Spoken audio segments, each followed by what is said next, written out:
Praise. Square. Praise the Lord sa may kabisan. Makurot sa kabisan. Bitaw. So kasi hindi ba yan ako? Hallelujah na rin. Praise God. Hallelujah. So good to be here. Minsan natin ang presensya sa Ginoo. Pasimpan sa tangkadayan sa iya. So, allow me to read here in Psalm 100, verse 4, yung Padre. Enter into His gates with thanksgiving and into His courts with praise. Be thankful to Him and bless His name. Praise the Lord! Nasa praise the Lord! Hallelujah! I believe na matagos sa karon, excited ka, tungod kay dagan ang import out sa Ginoo sa tuwa karon before makapato sa mapagkampo, mati sa Yakulo. Very excited tungod kay na sa tunga-tunga niya si Mana nakadaligang na magpa-recharge sa Ginoo. So I believe na dili aksidente ang tanan. Naay mo mga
be in your presence, Lord. Just to stay here, just to sing praise in your name, Lord. Oh, yes, Jesus, you're so good, you are so good. Thank you, God. Oh, Jesus, you're ready to be praised. And all the saints and angels bow before your throne. All the elders cast their crowns before the Lamb of God. And sing it all the time, all the saints. All the saints and angels bow before your throne. And all the elders cast their crowns before the Lamb of God and sing, you are worthy of it all. You are worthy of it all. For from you are all things, and to you are all things. You deserve the glory. Yes, you deserve it, Lord. All the saints, all the saints and angels bow before your throne. And all the elders cast their crowns before the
lift you up. We lift you up.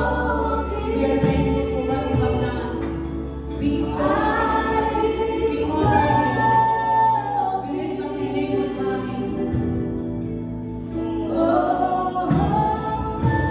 One more time, I exalt thee. God tonight, let our hearts, Lord God, our minds, our mouth be filled, Lord God, with thanksgiving to you. To exalt you is to lift you up, to honor you in everything we do, to acknowledge you, O God, sa aking kinabuhi. To give what is due to you, to honor you with our time, with our lives. Come on, just lift up your hands, just tell him, God, I thank you, Lord, for what you have done. Oh, we thank you, Jesus. Come on, just thank him.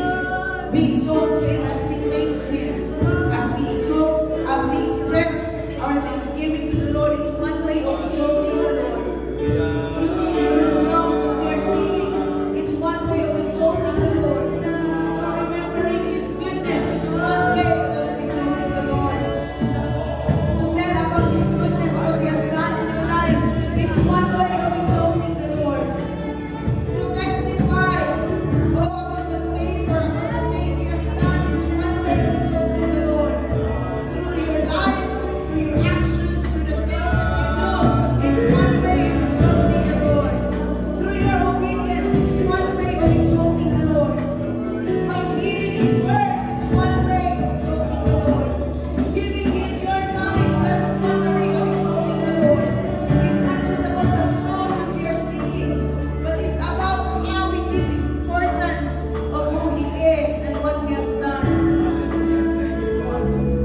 Lifting his name, giving what is due to him, that's exalting the Lord. Oh, we thank you, God. We exalt you. We thank you for what you have done. We love you, Lord. Hallelujah, hallelujah, hallelujah. Come on, just say I love you, Jesus. Oh, salamat to Diyos sa pagmamayo. Oh, we give you glory and honor in Jesus' name. Hallelujah. You may be seated as I give the mic to Pastor Lance. Hallelujah, praise the Lord.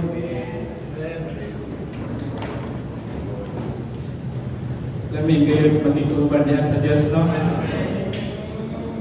Na anaa kayo lang yan sa kaliwala sa mga pagsimba sa iyong mga kanakan. So, dali kita sa pulong sa Diyos ng igsoon. But before that, let us pray. Father God, we thank you, Lord, sa kami tinadaanan ka ng karong gabi, Lord, Father God. Salamat, Lord, sa iyong grasya, Lord God. Kining opportunity, Lord God, yung kami midala at itapit, Lord God, to be blessed by you, Lord God, to be ministered by you. So, salamat, Lord, sa mga pulong, Lord God, na aming iwali ka, Lord God. Salamat, Lord God, for this that powerful word, Lord God, na mahimukining alive sa sinabuhi, Lord God, mahimukining transformative sa magkagusap, Lord God, that lives will be changed, Lord God, pinagis mo po, Lord God. So thank you, Lord, for anointing your word, Lord God, even me, Lord God, your delivery boy. Thank you for anointing me to deliver your word, Father God. Salamat sa mga pagkamatalanan. We give back all the glory and praises in Jesus' name. Amen. So, praise God. Actually, itong domingo kapagilangan ni Ate Marina na pakiusap daw siya. And lamang ko siya nga mag-chat na daw siya. So, nagtabot ko sa iyang chat na confirmation. But, wala na siya mag-chat. Then, ako na lang siya mag-chat ako. Okay, ikaw, share on niya. Ang iyang chat sa ako kayo. Muwato na lang sa matbang karoon na ako. Sa Lord ko, praise God, ako kayo ang share. So, moto lang, praise the Lord, moto nga, mga preparations na, kanana mo ko yung mga notes, actually, but wala dito na pastor pa kay lagi, wala mo kumagtuo nga ako ang magwala. But, tulog ka ganina kayo na-confirman, ako na naging pastor po. So, morning, ang pulong sa Ginoo, i-reveal nato, and so, I praise the Lord sa iyang grasya nga digital things. Medyo hindi patagpan sa mga device. Ako na nagtitablet pero dili pa familiar. So, okay. So ang title ani mo ison is maintaining as a good ground. You know, sa kita as Kristohanon, as we have received Jesus Christ as our Lord and Savior, i-transform kita sa Diyos. Diba? I-transform kita sa Diyos into a new creation. Diba? Mapanapon sa Diyos. And I believe, ang kanapon sa dyan transformation that's making us as a good ground. Naghihimo kita niya as good ground in which seed nga iyang ipadala ng pulong pwede na mutubo diha. Once may tanong, mutubo din ha, and then mag-flourish, and then mamunga na naay multiplication. Di ba mga na ang purpose sa Diyos? Na mahimo kitang fruitful. And so, na manimuha, kabubuton kita sa Ginoo sa itong kinabuhi na pag-multiply kita. Amen, and so on. Ang multiplication ang kabubuton sa Diyos sa itong kinabuhi. And so, I have understand mga so that the key to multiplication in our lives is to be a good ground. Diba naman sa parable of the sower nga sa ka good ground ni produce siya of 30 folds, 60 folds o 100 folds. And so na yung multiplication na nahitabo sa time na sa ka ground is a good ground. And so we have understand nga ang key diha sa multiplication, sa produce, sa increase, sa fruitfulness is having this good ground.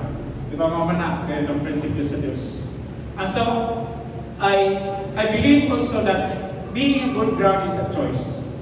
It is a choice and so on. It is a responsibility to rightfully choose to be a good ground. Diba? Na ay kinisita din ang ihatag sa Diyos. Mahimo kitang good ground, hihimo kitang good ground ang atong kinabuhi, but ihatagan ko kita ang responsibilidad sa Diyos na mahimo ma-maintain nato kana. Na magpadayon kita, pagpili kita na good ground. Mahimo ang atong kinabuhi is naa kanunay sa state na kitawag ka ng good ground. And so, it's a choice, it's a responsibility to rightfully choose to be a good ground. And being a good ground is not, of course, it is not just a one-time event sa itong kinabuhi. It is a continuous or it's a process na daily na itong ginabuhat sa itong kinabuhi o gina-workout na ito sa itong kinabuhi. So being a good ground is not just a one-time event in life. It needs to be maintained by faith, of course, by our integrity, diha sa consistency na ito. And of course, also diha sa atong submission, sa atong under kita, or ang atong state as naa sa humility ng ground kumbaga. And so, it needs to be maintained by that. Na naa kita pagtuo, na itong integridad, na itong, di ba, ang Pastor Paul, integrity comes with consistency. And so, naa yung consistency dapat. And of course, submission. So, kinsay gusto na mahimong good ground? Praise the Lord. Kitang tanan, gusto kita na ma-maintain nato ang atong kasing-kasing, atong kinabuhi, na mahimong kita good ground. Kaya lagi, kasabot kita na kini ang mabubuton sa Diyos para mahimong kitang magbunga-bunga. Mahimong kitang fruitful, mahimong kitang successful kung sa man ang kabubuton sa Diyos sa atong kinabuhi, mahitabo ka na. Na mag-enjoy kita sa kinabuhi, naghihatag sa Diyos, o ma-experience na ito ang plano sa Diyos sa atong kinabuhi. Sumawa ka na. So, we have to maintain a good ground that whenever God will do something, we are ready. We are always ready and willing to do. And so, kailangan natin pumunta ng reason on how to maintain as a good ground. But actually, akong tanong-tanong is akong i-appeal itong tulong ang klase ng ground, which is on wayside, turning ground, o kakatong stony ground. Diba naman yung tulong ka klase ng really good ground. Kaya pat na ng ground, isa lang diha ang good ground, then ang tuloy is mawato sila. And akong meditation actually dapat kakong tulo. But, nahita mo na diha lang ko focus dahil sa usahan. Dahil sa wayside ground. And so, for us to maintain as a good ground, we will not allow the enemy to steal God's word in our hearts. Diba sa wayside down, kaya lagi wayside ang usa ka ground, gi-supplement o gikuha sa birds o sa kaaway ang seed na naa dito sa ground. And so, for us to maintain as a good ground, we will not allow that. We will not allow the enemy to steal our deposits. God's deposit in our hearts. And di ba, kung man na ngayon ang objective, kung ngayon na ang laraw or ang tumong sa kaaway. Di ba, naman na sa John chapter 10, verse 10, that the enemy comes to steal, kill, and destroy. And so, mora din na ang iyang tumong. And so, ang atong part is that we will not allow that. We will not allow the enemy to steal whatever God has deposited in our hearts or in our lives. So, how to avoid the enemy from stealing the deposit, the Word of God sa atong kinabuhi? So, saan man natin pinipag-avoid nga, dili makawat, dili siya ma-steal. So, of course, ang tubag ng Panginoon is, we need to hide it. Hide na gayon. So, di ba, mga na pulong sa Ginoo diriya sa Psalms 119 verse 11, Your word I have hidden in my heart, that I might not sin against you. So, we have to hide the very word of God. We have to, hindi na ito expose pa. Kay, pareha sa ground, nga naalang sa, ang seed, kung naalang sa ground, expose siya. And so that is why, pwede siya makuha, pwede siya makawan. But kung i-plant siya, or iputang siya sa ilalong, or i-hide siya dito, iputang siya, i-insert siya dito sa ground, di na siya makita. So since di naman siya makita, di siya makawan. And so, that's the very strategy, my soul. We have to hide it in our heart, in our lives. And so, hiding the Word of God is, of course, nung mata na kita sa mga nakapag-hide, Pastor Reds. And so, hiding the Word of God is just to believe on the Word of God. Believe on the Word of God, my soul. You have to believe on it, grab on it, and live by it. So, believing is hiding the very Word of God into our hearts. And so, by saying, believing my soul, dili lang taman nga, mag-agree ka sa pulong sa Diyos. Dili lang taman nga, ulang ka nga, yes, it's correct. And sakto na. Dili lang taman na. But, appeal diha ang imong action sa Panginoon. Believing is when you are convinced of the very Word of God that your words and action coincide. Mao ka na ang pagtuon. So, belief or faith is when you are convinced of the very Word of God.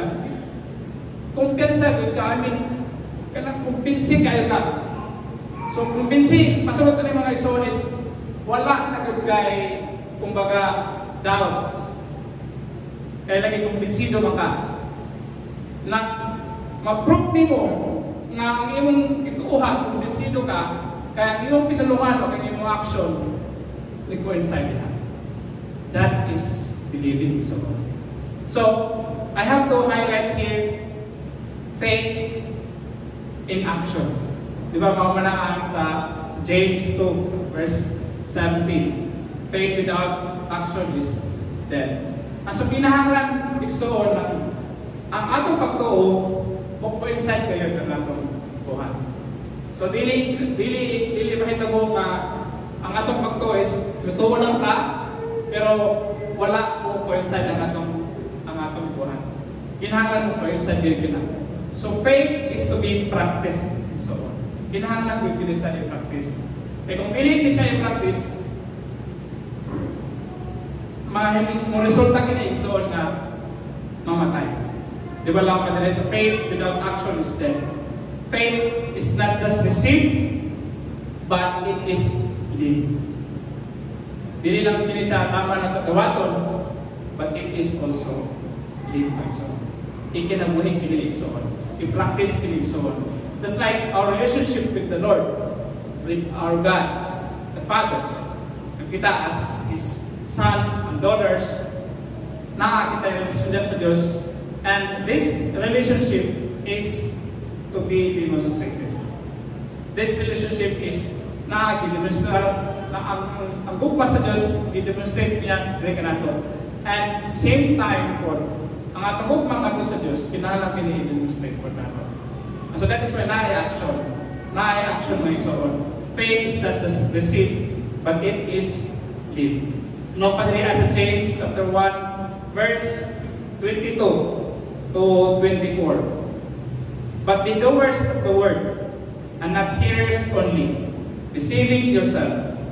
For if anyone is a hearer of the word and not a doer, he is like a man observing his natural face in a mirror. For he observes himself, goes away, and immediately forgets what kind of man he was. So makita na ito mga isoon ng atong pagtuo, kinahanglan na natin siya ibuka. Kinahanglan ang pulong sa Diyos na atong nabatian, atong nadawat, is kinahanglan kini natin ito practice. Because whatever we do not practice, we forget. We forget it so on. Maski unsa pa kadaghan ang knowledge nato, o unsa man ang mga kahibalo nato na mabutang sa atong kinabuhi. Kung dili kini nato i-practice kay so on, mahanaw kayo kini. Mahanaw lang kini. Lang pa di ba? He is like a man observing his natural face in the mirror, for he observed himself. So nag-observe lang niya. He goes away and then immediately forgets what kind of man he was. So that is why grabe ka importante may ison. At kung mag-isog kita o pagtuwa nato dahil sa Diyos, kinahanglan kayo pili nato na ay naibigin siya. Na ay buhat.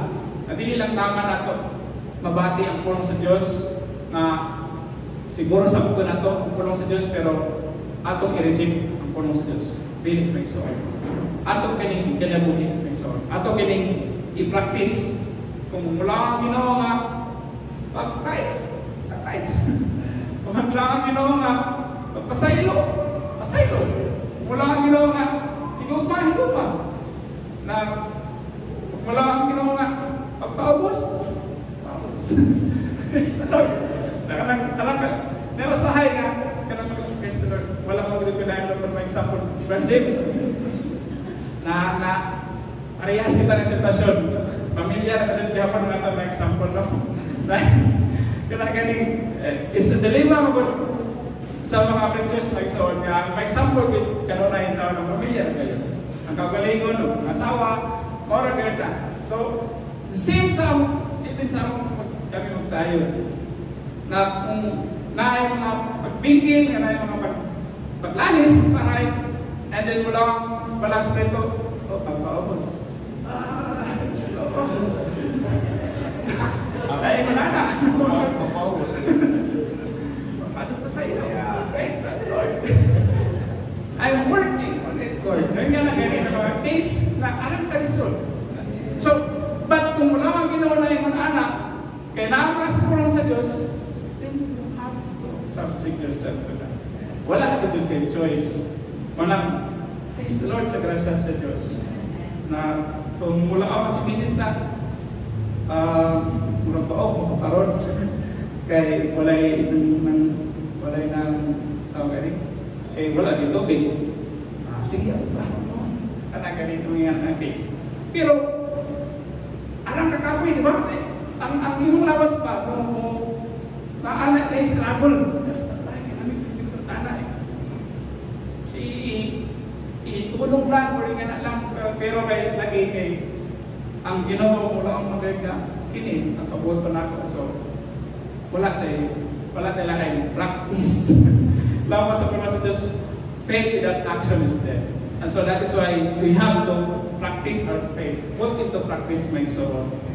Because whatever we do not practice, we will forget.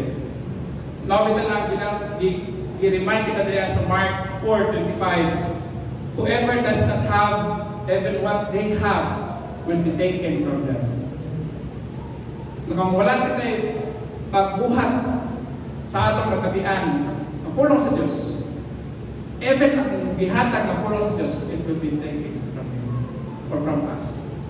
So, if we do not do the word, will be taken from us. That is why 2-in-1 inigsoon.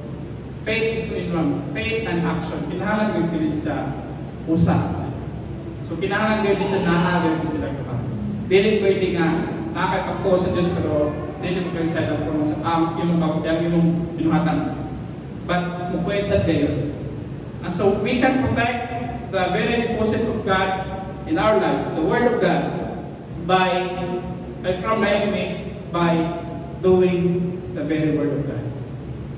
Dili pwede nga, tulong kita nga, i-hide nato ang pulong sa Diyos sa itong kasing-kasing by putting locks sa atong heart, ibutang nato sa Osaka box para ma-hide siya, ato siya memorize daily, ato siya dili lang diha naman may sorrow.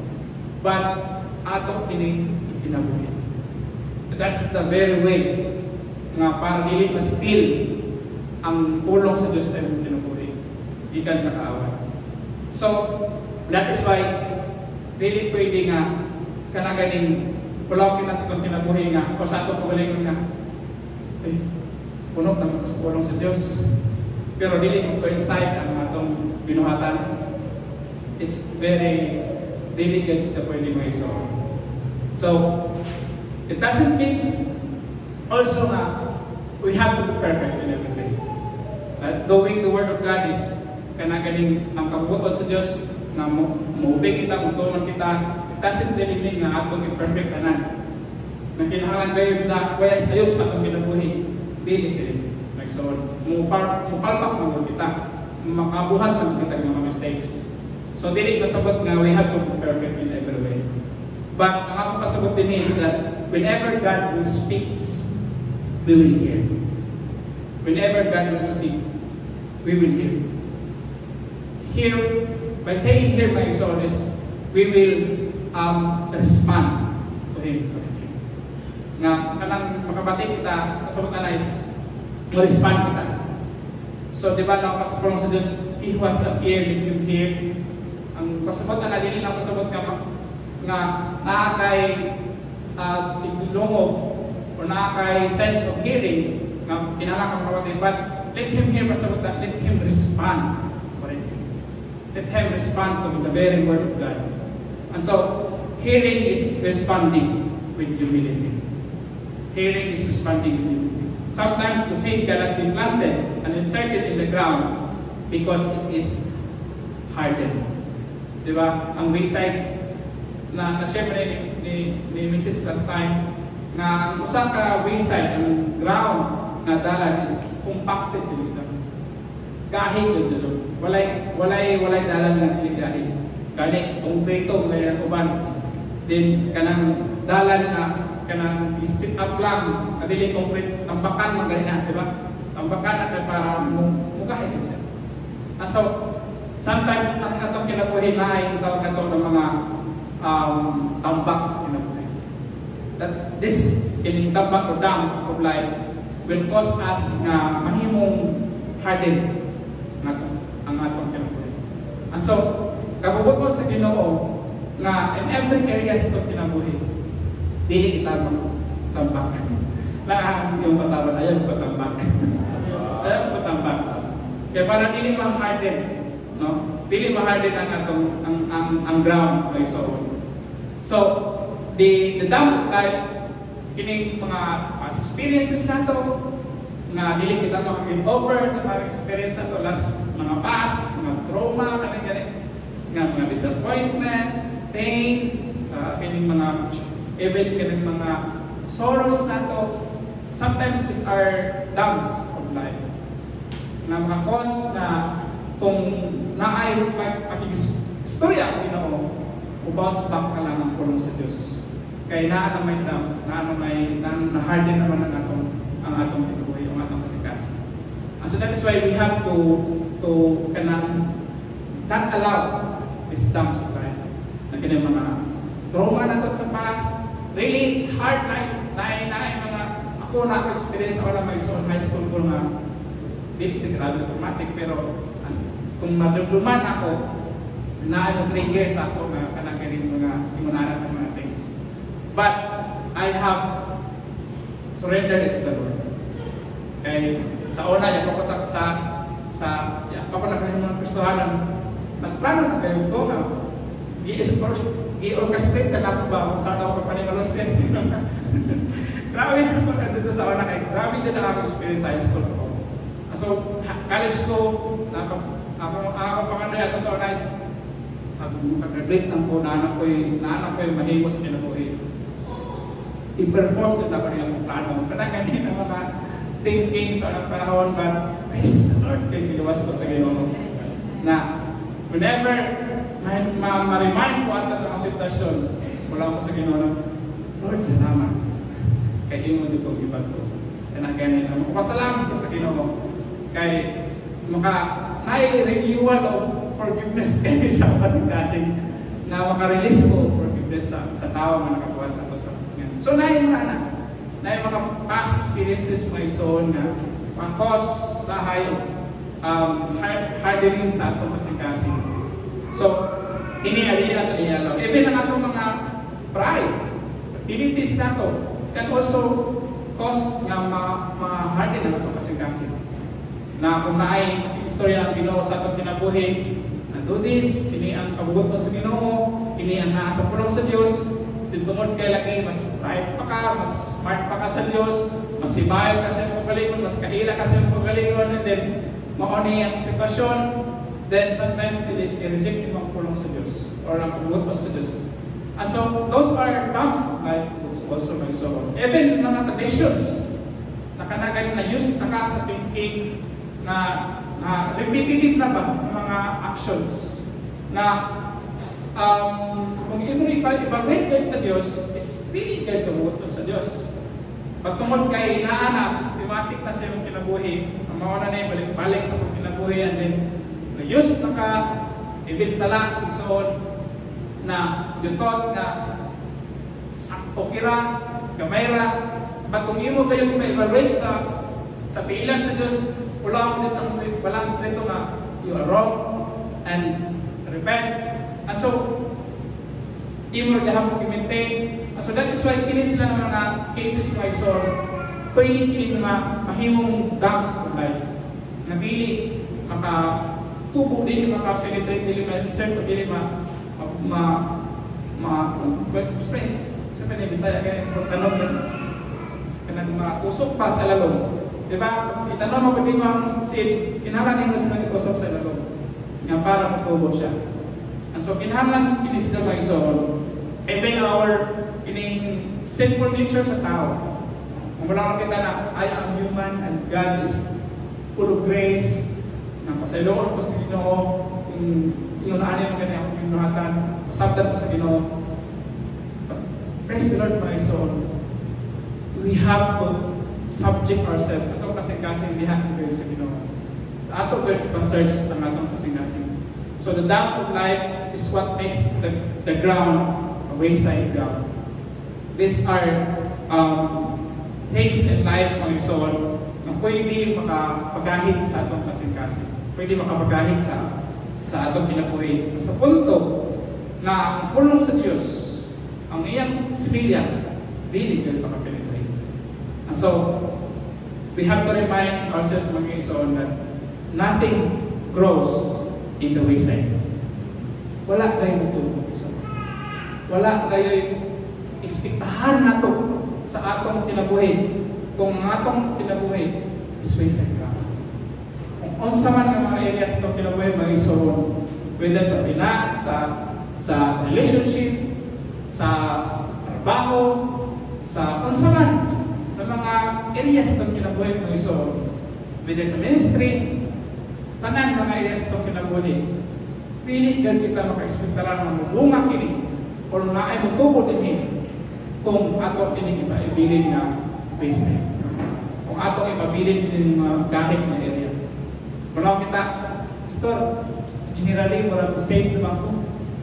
Christian ako. Kini nga area lang siguro gamay, dili lang ko diha pa ingon anak tubo. Dili pa ko yung anak ka mature. But we have to understand my son, nakabubot mo sa Ginoo sa atong kinabuhi na every area sa atong kinabuhi ma-address. Nakabubot mo sa Ginoo sa atong kinabuhi nga sa tanan area sa atong kinabuhi, mapabumamot kita. That is why we have to put ourselves back. Nakanagaling nato ipa-cultivate sa Diyos. Nga ito pag-ibig ipadugmok sa Ginoo. Kahit nga area sa atong kinabuhi, wala siguro kita dinhi na area nito, reside pa po. And so, we have to submit to the Lord. Nga, Lord, gumali nga ground. Nga, i-cultivate ni. Iplaw ba? Iplawin nga na nakadarohon. Tambakan ka na siya, ganahin mo ng gahi, ginalan sa darohon kayo. Kaya para mahimong good ground. So, let God search you that every area of your life is not a wayside ground. Let God search. So, atong ipasubject ang atong kagalingon. Because, again, nothing grows in the wayside. Don't allow anything that can cause your life to reject God's word. That causes sa pulong sa Diyos na lang ka na kagalingan mo bounce back. Bounce back. So, do not allow anything. Allow God to break your ground, plow it, and make it a good ground. Allow God to break your ground. Plow. Ang plowing na ison is trabaho ka nato. It's a dirty works. Lisod. Dili ko na natin kadali. But we have to be subject sa process. So plowing, we need to plow the ground. God is not interested in your past or in the downs. He is interested in our now, in our decisions, in our resolution. Maybe wala kita na ingunari naman ko sa una. So, ingunari na siguro ko karon. Wala na rin kasama. The Lord, kung walay imposible sa Diyos, kung usa kita sa una, dili ka ito importante sa Diyos. Dili interesado ang Diyos na ito. Ang interesado, ang asa interested ang Diyos is karon. So, kung unsa ang pag-istorya sa Diyos sa kanato karon, kung sa buhaton na ito karon, kung sa decision making na ito karon, kung sa itong resolution karon, mao ka na yan. Because I believe it's all that lang para ko kanina, God wants us to multiply. God wants us to enjoy life, be fruitful. Kay ang enjoyment ng so on is experience natin na fulfilling siya, satisfying sa akin na buhay kung mahimo kitang fruitful. Makita naman ako so on. Kay lahat pa rin nga message, but I have understand na giving fruitfulness is the top most mga igsoon na about benefits sa kinabuhi. Maugay na ang purpose sa kinabuhi igsoon. Nga mahimo kitang nabungahon. That is why God has kinibang iluwas kita niya. Kaya lagi gusto niya na mahimo kitang mabungahon. And so, for us to be fruitful or to be multiply kita, is we have to maintain a good ground. For us to maintain a good ground, we will not allow dumpings. No, dili nato allow ato kinabuhi nga ma-harden na nato kasi kasi. Amen, my son? Praise the Lord. So, akong ihatag ang time.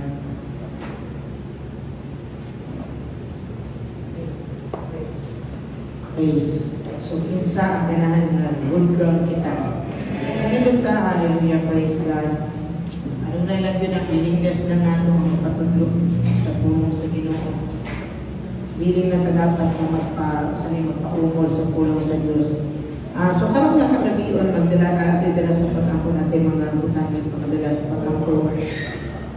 Dala natin sa pag-ampo ang Tanan and New Life Churches.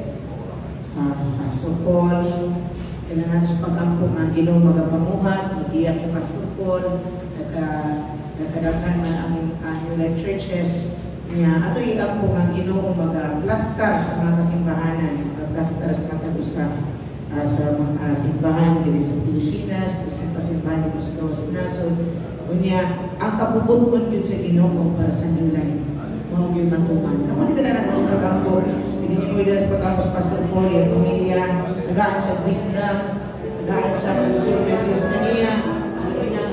Si Pastor Paul is na naman siya sa point na nahinay niya disseminate ang authority sa leadership. Ato i-ampo nga ang Diyos maghatag niya kaalam, maghatag niya wisdom, magiya kaniya, na kanang sakto yun nga mga butang para sa pagmamon sa amatang kasimbahanan sa iya ang pananaw para sa New Life Churches. Come on, let's pray.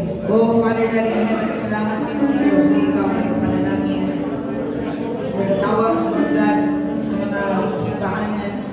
Lord, nagtungkol ka mga kasimbahanan ng Diyos. Hindi na pag-good ng church ng Diyos, ng Diyos. Mahimo nga, upang ulitan na yung kahaya.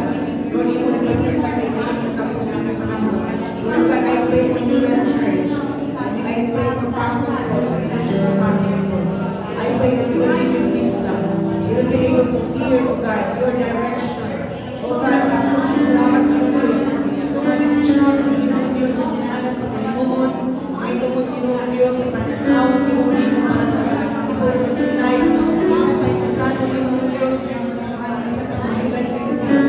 I pray to Diyos that you will be blessed. I thank you, Lord, for all these years, Lord God.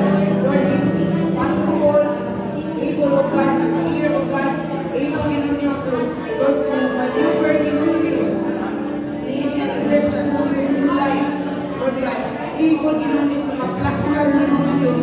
Lord God, Ginoo God, ang New Life, ang tanan ng New Life Churches. I pray, Lord God, bisan pa sa New Life, I pray, O God, that you will work and move, O God.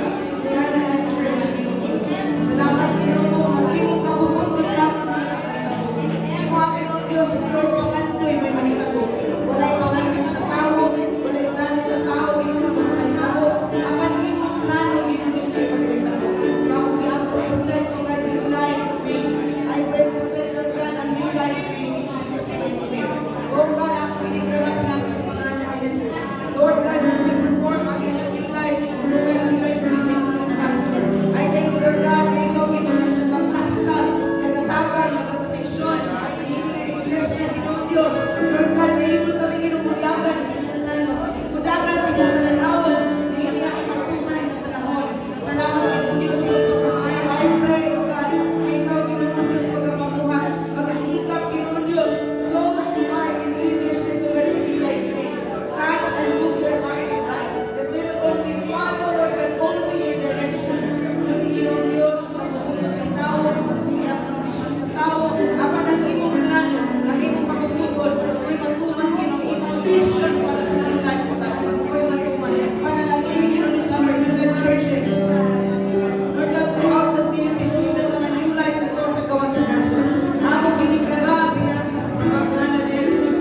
ang Diyos mag-tastar, ang Diyos mag-expose kung sa man ang madautan ng plano, ma-expose pinalis pangalan ni Jesus. Let's declare for revival niining tibok nasyon sa Pilipinas. Ang atong yung paglaong wala sa politiko, atong paglaong na sa Diyos. Iyan po ang Ginoo magapamuhat, mag-intervene, magapamuhat niining nga nasyon sa Pilipinas. Come on, let's pray. Father God, we lift up this nation, Philippines. In Jesus' mighty name. Lord God,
mag-apri ang Diyos kung opportunity sa mga membro sa simbahan aron makatrabaho ang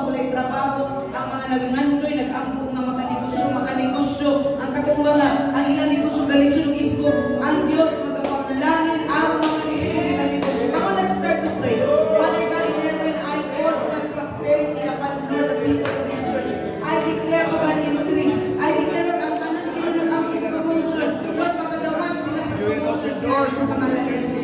Siya na nag-ampo, Ginoong Diyos, kung puhunan sa negosyo. Takbo ka, pag-aalan, lalo sila, Ginoong Diyos, maka-invest, Ginoong Diyos, para sa negosyo. Lalo silang kaalam kung sa ang klase ng negosyo ng travel at sundan.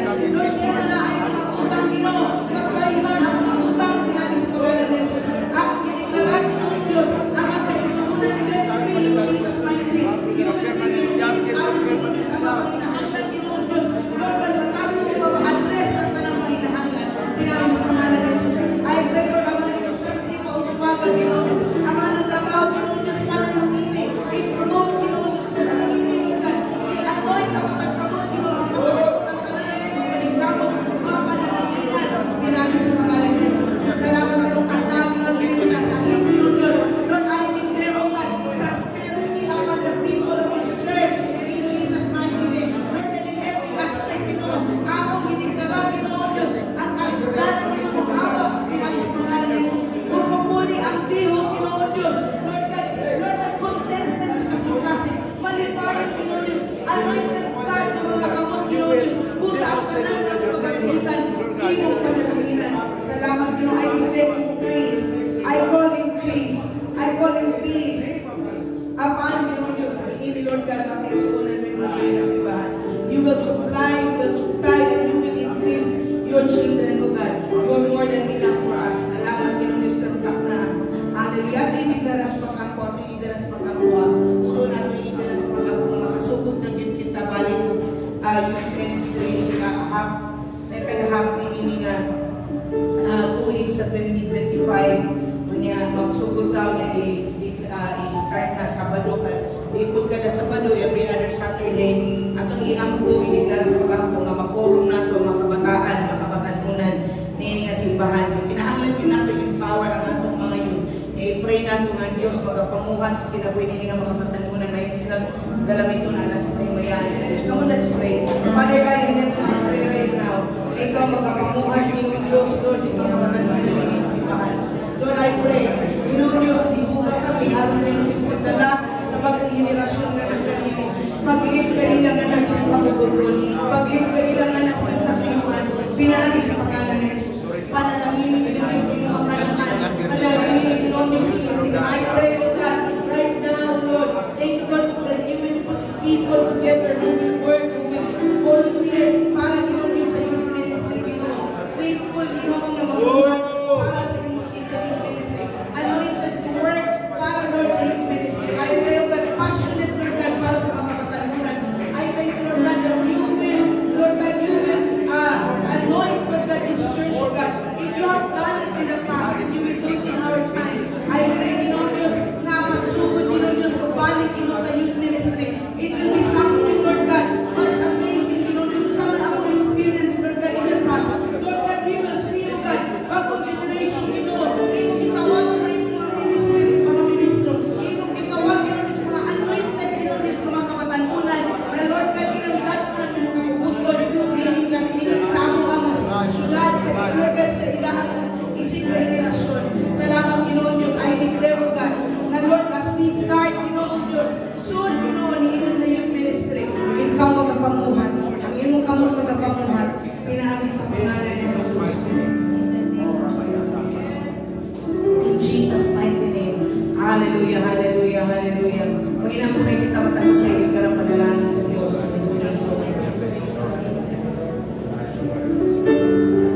dali na itong tithes and offering. Let's pray. Father God in heaven, I thank you, God, for tonight.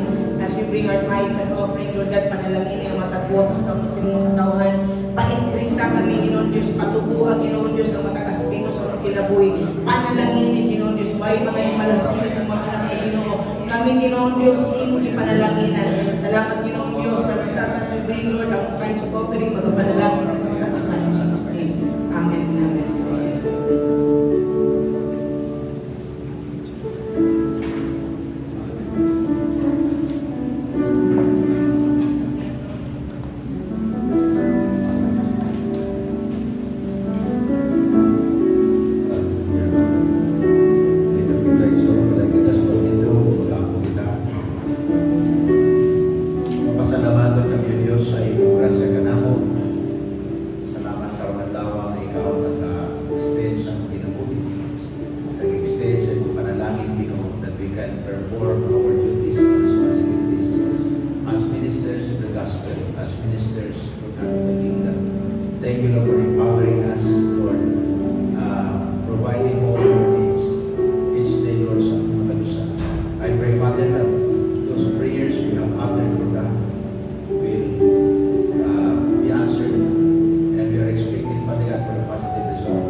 Believing that your word is always powerful. We will not allow the devil, Lord, to make our hearts to be dumping side, because our hearts are made pure, holy, and cleansed by the blood of Jesus Christ and by the power of your word.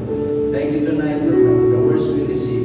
I also pray, Father God, as we go back to our homes, I pray that you will bless us, and even, Lord, for us, our trip, Lord God, to Davao, I pray that you will bless our trip. The ground trip, Lord God, will come back here, Lord God, safe and sound, and you will provide all our needs. Lord God, nananang kikinahanglan sa mong pagbiyahe, pagdito, pagbalikin mo. Everything is provided in the name of Jesus Christ. Salamat sa inyong panalangin ka ng mungkanan, karang kasimana. Until Father God, karong Domingo,